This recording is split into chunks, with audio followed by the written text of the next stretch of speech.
নমস্কাৰ শ্ৰদ্ধা ছাৰ বাইদেউসকল আপোনালোক সকলোকে মই মোৰ ইউটিউব চেনেল নলিনীকান্ত ডেকালৈ স্বাগতম জনাইছোঁ। ছাৰ বাইদেউসকল বিদ্যালয়সমূহৰ বাবে এক জৰুৰী নিৰ্দেশনা আহিছে। ভিডিঅ'টোৰ জৰিয়তে আপোনালোকক এই কথাখিনি ক'বৰ কাৰণে চেষ্টা কৰিম। বিশেষকৈ ছেপ্টেম্বৰ মাহৰ 1 তাৰিখৰ পৰা ছেপ্টেম্বৰ মাহৰ 15 তাৰিখলৈকে বিদ্যালয়সমূহে 15 দিনীয়াকৈ এক বিশেষ কাৰ্যসূচী ৰূপায়ণ কৰিব লাগিব, যাক কোৱা হ'ব স্বচ্ছতা পকৱাডা অৰ্থাৎ স্বচ্ছতাৰ এপষেক অৰ্থাৎ স্বচ্ছতাৰ 15 দিন। আৰু ভিডিঅ'টোৰ জৰিয়তে এই স্বচ্ছতা পকৱাডা বা স্বচ্ছতাৰ এই এপষেক কি হয় সেই ডিটেইলছ কথাখিনি ক'বৰ কাৰণে চেষ্টা কৰিম। আৰু বিদ্যালয়সমূহে এই সময়খিনিত কি কৰিব লাগিব বা এই স্বচ্ছতা পকৱাডাৰ বিশেষ উদ্দেশ্যটো কি হয় বা থিম কি হয় সেই কথাখিনি ক'বৰ কাৰণে চেষ্টা কৰিম। এইখন হৈছে অসম সৰ্বশিক্ষা অভিযান মিছনৰ তৰফৰ পৰা অহা এখন বিশেষ চিঠি। আৰু এই চিঠিখন অহাৰ আগতে ভাৰত চৰকাৰৰ তৰফৰ পৰা অহা এই চিঠিখন আপোনালোকক দেখুৱাবৰ কাৰণে চেষ্টা কৰিম।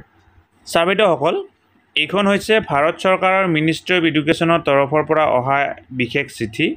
আৰু এই চিঠিখনত স্বচ্ছতা পকৱাডা সম্পৰ্কে কথাখিনি সুন্দৰকৈ উল্লেখ কৰা হৈছে, যিটো নেকি 2016 চনৰ পৰা আৰম্ভ কৰা হৈছিল। ছাত্ৰ ছাত্ৰীসকলক স্বচ্ছতাৰ ক্ষেত্ৰত সজাগ সচেতন কৰাৰ উদ্দেশ্যে বা প্লাষ্টিক বা এনেকুৱা ধৰণৰ সামগ্ৰীসমূহৰ পৰা কেনেকুৱা ধৰণৰ ভয়াৱহতাৰ সৃষ্টি হ'ব পাৰে আৰু আমি সেই সামগ্ৰীসমূহ যিমান পাৰি সিমান কম ব্যৱহাৰ কৰিব লাগে, সেই উদ্দেশ্যে এই প্ৰতি বছৰে ছেপ্টেম্বৰ মাহৰ 1 তাৰিখৰ পৰা ছেপ্টেম্বৰ মাহৰ 15 তাৰিখলৈকে এই স্বচ্ছতা পকৱাডা কাৰ্যসূচীটো বিদ্যালয়সমূহত লোৱা হয়। ইয়াতে এই কথাটো উল্লেখ কৰা হৈছে যে কি 2024 চনৰ 24 চনতো ছেপ্টেম্বৰ মাহৰ 1 তাৰিখৰ পৰা ছেপ্টেম্বৰ মাহৰ 15 তাৰিখলৈকে স্বচ্ছতা পকৱাডা কাৰ্যসূচীটো উদযাপন কৰিবৰ কাৰণে সিদ্ধান্ত গ্ৰহণ কৰা হৈছে। ইয়াতে SMC, SMDC তাৰপিছত পেৰেণ্ট টিচাৰ সকলোৰে সহযোগত মিটিং কৰিবৰ কাৰণে পৰামৰ্শ দিয়া হৈছে।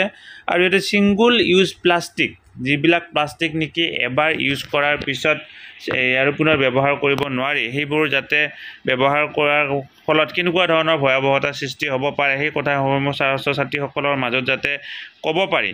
লগতে 3টা R, ইয়াৰ তিনিটা R, সেই 3টা Rৰ কথাটো ইয়াতে ক'বৰ কাৰণে দিয়া হৈছে। 3টা R বুলি কোৱাৰ লগে লগে ৰিডিউচ, ৰিইউজ এণ্ড ৰিচাইকল, এই 3টা Rৰ কথা আমি পৰৱৰ্তী পৰ্যায়ত আলোচনা কৰিম। ছাত্ৰ ছাত্ৰীসকলক যদি কৈ দিব পৰা যায় যে কি ৰিডিউচ মানে কি হয়, ৰিইউজ মানে কি হয়, ৰিচাইকল মানে কি হয়, সেই কথাখিনি যদি ছাত্ৰ ছাত্ৰীক বুজাই দিব পৰা যায়, সৰুতে যদি ছাত্ৰ ছাত্ৰীসকলক সেই কথাখিনি কৈ দিব পৰা যায়। ৰিডিউচ মানে হৈছে কমকৈ প্লাষ্টিক কমকৈ ব্যৱহাৰ কৰা, ৰিইউজ মানে হৈছে পুনৰ ব্যৱহাৰ কৰা, আৰু ৰিচাইকল মানে যদি এটা সামগ্ৰীকে পুনৰ যাতে ব্যৱহাৰ কৰিব পৰা যায়, তেনেকুৱা ধৰণৰ যদি কথা আমি ল'ব পাৰোঁ, তেতিয়াহ'লে আমাৰ কি হ'ব, প্ৰদূষণৰ পৰা আমাৰ সমাজখন মুক্ত হ'ব। এইখন হৈছে ভাৰত চৰকাৰৰ তৰফৰ পৰা অহা এক্টিভিটি।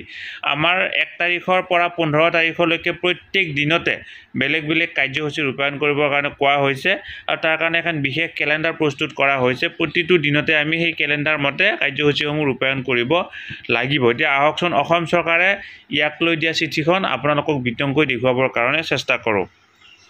ছাৰ বাইদেউসকল, এইখন হৈছে সেই বিশেষ চিঠিখন, যিখন প্ৰত্যেকখন জিলাৰে ডিষ্ট্ৰিক্ট মিছন কোঅৰ্ডিনেটৰসকললৈকে আহিছে আৰু প্ৰত্যেকখন জিলাৰে ডিষ্ট্ৰিক্ট প্ৰগ্ৰেম কোঅৰ্ডিনেটৰসকললৈকে আহিছে।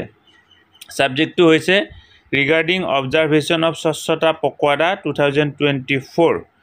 ইয়াতে চাওক, ইয়াতে কথাখিনি ইয়াৰ অলপ আগতে কোৱা কথাখিনিকে কোৱা হৈছে যে কি 1 আগষ্টৰ পৰা 15 আগষ্টলৈকে স্বচ্ছতা পকৱাডা উদযাপন কৰাৰ কাৰণে ভাৰত চৰকাৰৰ পৰা নিৰ্দেশনা আহিছে। আৰু 2016 চনৰ পৰা এই স্বচ্ছতা পকৱাডা কাৰ্যসূচীটো উদযাপন কৰি অহা হৈছে। বিশেষকৈ জল শক্তি ওপৰত মানে গুৰুত্ব প্ৰদান কৰি এই স্বচ্ছতা পকৱাডা কাৰ্যসূচীটো ৰূপায়ণ কৰা হৈছে।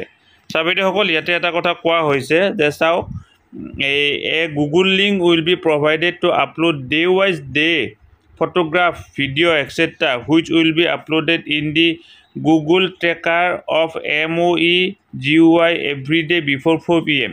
অৰ্থাৎ এটা গুগল লিংক ডেভেলপ কৰা হৈছে। আৰু গুগল লিংকত কি কৰিব লাগিব, প্ৰতিটো দিনৰ ফটো বা ভিডিঅ' আপোনালোকে নিজাববীয়াকৈ তাত আপলোড কৰিব পাৰিব। গতিকে ছাৰ বাইদেউসকল, নিৰ্দিষ্ট গুগল লিংকটো নিশ্চয় আপোনালোকে হোৱাটছআপ গ্ৰুপৰ জৰিয়তে বা CRC কোঅৰ্ডিনেটৰসকলৰ জৰিয়তে আপোনালোকে পাব।